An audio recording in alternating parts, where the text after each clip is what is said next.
और आपको लेकर चलते हैं। उच्च शिक्षा मंत्री भंवर सिंह भाटी प्रेस कॉन्फ्रेंस कर रही हैं।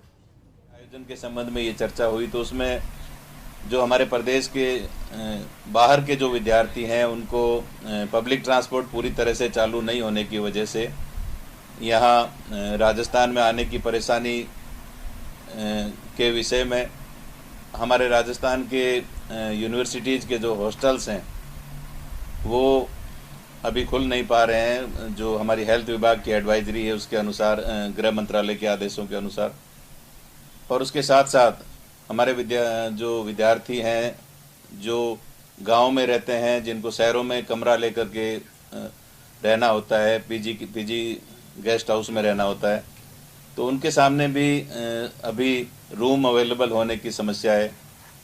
और विद्यार्थी कोरोना के इस बढ़ते हुए संक्रमण की वजह से मानसिक चिंता में भी है। तो इन तमाम परिस्थितियों को मद्देनज़र रखते हुए माननीय मुख्यमंत्री महोदय की अध्यक्षता में जो बैठक हुई, उनके द्वारा उस बैठक में ये निर्णय लिया गया कि राजस्थान के सभी विश्वविद्यालयों के हमारे शेष रही हुई जो परीक्षाएं हैं वो परीक्षाएं नहीं करवाई जाएगी और हमारे राजस्थान के यूनिवर्सिटीज़ के सभी विद्यार्थियों को अगली कक्षा में बिना परीक्षा के प्रमोट करने का निर्णय माननीय मुख्यमंत्री महोदय के स्तर पर यह निर्णय हुआ है। चूँकि माननीय मुख्यमंत्री महोदय का ये निर्णय हमारे राजस्थान के विद्यार्थियों के स्वास्थ्य को मद्देनज़र रखते हुए, कोरोना की बढ़ती हुई संख्या को देखते हुए ये निर्णय लिया गया है। और अब चूँकि कल रात्रि को यूजीसी के द्वारा एक जो गाइडलाइन जारी की गई है उसमें जो हमारे फाइनल ईयर के स्टूडेंट्स हैं उनके लिए एग्ज़ाम करवाने के लिए कहा गया है। 2 दिन पहले ही जिस प्रकार से राज्य सरकार ने निर्णय लिया कि हम राजस्थान के विश्वविद्यालयों की परीक्षाएं इन परिस्थितियों में राजस्थान में आयोजित नहीं की जा सकती है, तो यूजीसी की जो गाइडलाइन है, उनके जो दिशा निर्देश है वो देश भर के लिए उन्होंने जारी किए हैं। हम यूजीसी के और एमएचआरडी विभाग के हर आदेश का सम्मान करते हैं, लेकिन जिस प्रकार से हमारे देश के अलग अलग प्रदेशों की अलग अलग स्थितियां हैं, देश में कई ऐसे राज्य हैं जहां कोरोना का प्रसार कम है, वहां कोरोना के से पीड़ित होने वाले, संक्रमित होने वाले विद्यार्थी या लोगों की संख्या कम है। लेकिन राजस्थान में जिस प्रकार से अनलॉक होने के बाद जो कोरोना की संख्या जिस प्रकार से बढ़ रही है, तो इन परिस्थितियों में वर्तमान समय में परीक्षाएं करवाना संभव नहीं है। और इसी तमाम बिंदुओं को सोच करके ये सरकार के द्वारा निर्णय लिया गया था। चूँकि यूजीसी ने गाइडलाइन जारी की है तो हम उस पर भी विचार करेंगे और माननीय मुख्यमंत्री महोदय के स्तर पर ये राज्य सरकार ने उच्च स्तर पर फैसला लिया है। तो यूजीसी के जो भी बिंदु हैं, उनकी जो एडवाइजरी है उसका पूरी तरह से अध्ययन करके माननीय मुख्यमंत्री महोदय के प्रसंज्ञान में ये पूरा विषय लाने के बाद ही यूजीसी की एडवाइजरी के बारे में और जो दिशा निर्देश दिए गए हैं उसके बारे में हम कुछ कहने की स्थिति में रहेंगे।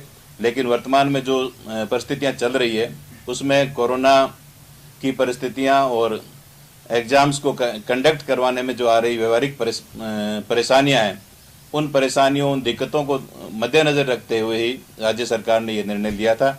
और आगामी निर्णय, चूँकि राज्य सरकार का ये निर्णय है, इस पर मुख्यमंत्री महोदय के स्तर पर ये निर्णय हुआ है, तो आगामी जो भी कार्य योजना होगी मुख्यमंत्री महोदय पूरी तमाम परिस्थितियों का ध्यान में रखते हुए उनके प्रसंज्ञान में सारी बात लाने के बाद ही आगामी कोई में स्टेटमेंट दिया जाएगा। पूछें तो क्या गाइडलाइन को फॉलो किया जाएगा या नहीं किया जाएगा? क्योंकि बहुत प्रदेश के जितने भी स्टूडेंट असमंजस की स्थिति में हैं, वो चाहते हैं कि क्या गाइडलाइन फॉलो की जाए या नहीं की जाए। उसको लेकर अगर एक शब्द में क्या कहना चाहिए? अभी भी आपकी चर्चा हुई होगी मुख्यमंत्री से, उसको लेकर। अभी माननीय मुख्यमंत्री महोदय से चर्चा नहीं हो पाई है इस विषय पर। मुख्यमंत्री जी से जैसे ही चर्चा होगी यूजीसी की गाइडलाइन के बारे में, उनकी चर्चा के बाद ही डिटेल से हम कुछ कहने की स्थिति में रहेंगे। अभी वर्तमान परिस्थितियों में मुख्यमंत्री जी के स्तर पर यह निर्णय हुआ है कि परीक्षाएं आयोजित नहीं करवानी है। तो मैं समझता हूं कि जब तक दोबारा यूजीसी की गाइडलाइन पर उच्च स्तर पर और हमारे जो शिक्षाविद हैं, हमारे यूनिवर्सिटीज़ के वाइस चांसलर्स हैं, सभी लोगों से विचार विमर्श करके, क्योंकि अभी हमारे पास समय है, सितंबर तक का समय यूजीसी ने दिया है परीक्षाएं आयोजित करवाने का। 31 जुलाई तक हमारी भारत सरकार की जो गाइडलाइन है अनलॉक 2 की, उसमें भी ये कहा गया है कि तमाम शैक्षणिक संस्थान है जो 31 जुलाई तक नहीं खोले जाएं। तो छात्रों के हित में ये पूर्व में जो हमने जो निर्णय लिया है राज्य सरकार ने, वो राजस्थान के विद्यार्थियों के हित में उनके स्वास्थ्य को ध्यान में रख करके लिया है, और उनके स्वास्थ्य को ध्यान में रखते हुए, उनके भविष्य को ध्यान में रखते हुए, उनको किसी प्रकार का एकेडमिक लॉस नहीं हो, इन तमाम बिंदुओं को मद्देनजर रखते हुए माननीय मुख्यमंत्री महोदय के स्तर पर आगे कोई निर्णय लिया जाएगा। केंद्र सरकार की तरफ से कहा गया था कि प्रमोट शब्द का उल्लेख अगर मार्कशीट में होगा तो इसका आगे भविष्य में जाकर के उन्हें उनके करियर में कई परेशानी का सामना करना पड़ सकता है। गुजरात का भी उन्होंने उदाहरण दिया कि भूकंप वगैरह की परिस्थितियों में ऐसा किया गया था, उसका आगे उनको काफ़ी कॉम्प्लिकेशन जो है वो रहा। तो ऐसे में आपको नहीं लगता कि जो सरकार ये सोच रही है कि सितंबर में जाकर के संभावनाएं जताई जा रही है, तो आगे आगामी दिनों में इसको किया जा सकता है? कोरोना की जो परिस्थितियां हैं, हम 3 महीने से कोरोना से लड़ रहे हैं। न सिर्फ हमारा देश बल्कि हमारा प्रदेश, हमारा देश, हम सब लोग कोरोना से लड़ते जा रहे हैं। लेकिन कोरोना की जो स्थितियां हैं, कोरोना के जो संक्रमित होने वाले लोगों की संख्या है वो लगातार बढ़ रही है, कोरोना के पेशेंट्स बढ़ रहे हैं। ऐसी स्थिति में असमंजस की स्थिति है कि हम परीक्षाएं कितने दिन तक आगे और एक्सटेंड कर सकते हैं, क्योंकि जो सत्र हमारा जून में शुरू होना था, हमारे एडमिशन्स होने थे, तो ये सारा हमारा जो प्रोसीजर जो हर साल हम करते हैं वो लेट होता जा रहा है।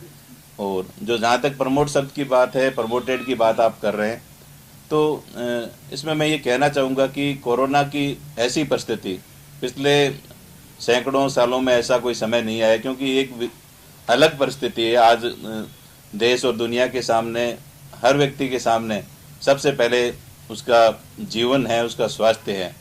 तो ऐसी परिस्थितियों में हमें कुछ ऐसे निर्णय लेने होंगे जो विद्यार्थियों के हित में हो, और उन तमाम बिंदुओं पर चर्चा करने के बाद, उन पर विचार विमर्श करने के बाद ही हमारी सरकार ने ये निर्णय लिया है कि ये परीक्षाएं नहीं आयोजित किए बिना विद्यार्थियों को प्रमोट करें। लेकिन प्रमोट करने में भी हम विद्यार्थियों के हित में उनको किसी भी प्रकार का, उनकी डिग्री की वैधता को, उनकी डिग्री की गुणवत्ता को पर किसी भी प्रकार का फर्क नहीं पड़े, उनको नुकसान नहीं हो, इस संबंध में हम पूरा विचार विमर्श करके और छात्रों के हित में निर्णय लेंगे, और ताकि उनका किसी भी प्रकार का नुकसान नहीं हो। और न सिर्फ राजस्थान ऐसा राज्य नहीं है, मध्य प्रदेश में, हरियाणा में, दिल्ली में, देश के कई राज्यों में जो परीक्षाएं हैं वो निरस्त की गई है या स्थगित की गई है, क्योंकि परीक्षाएं करवाने की स्थिति नहीं है।